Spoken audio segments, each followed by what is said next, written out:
নমস্কার বন্ধুরা, সীমা রান্নাঘরে আবারও সবাইকে স্বাগতম।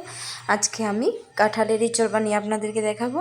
দেখুন, এখানে আমি একটা সাইজের কাঁঠাল নিয়েছি। কাঁঠালটা আমি আগে কেটে ভালো করে পরিষ্কার করে নেব।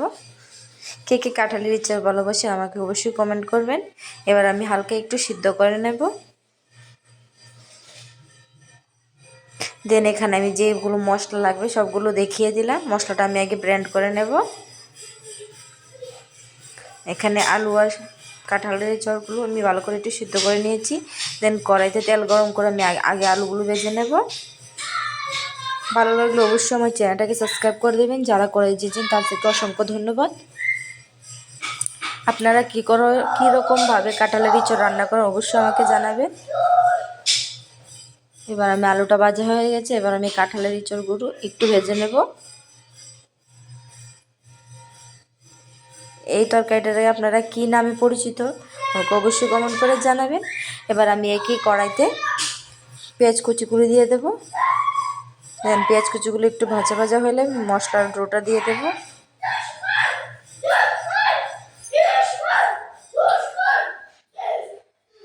দেন আমি একটু লাড়াচাড়া করে নেব। তাতে পরিমাণ মতো হলুদ আর নুন দিয়ে দেব।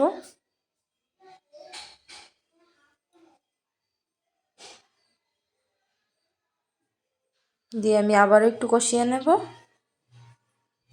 মশলার থেকে যখন আমার তেলটা ছেড়ে দেবে তখন আমি ইঁচড়গুলো দিয়ে দেবো এতে। দিয়ে আমি আবারও একটু নাড়াচাড়া করে নেব।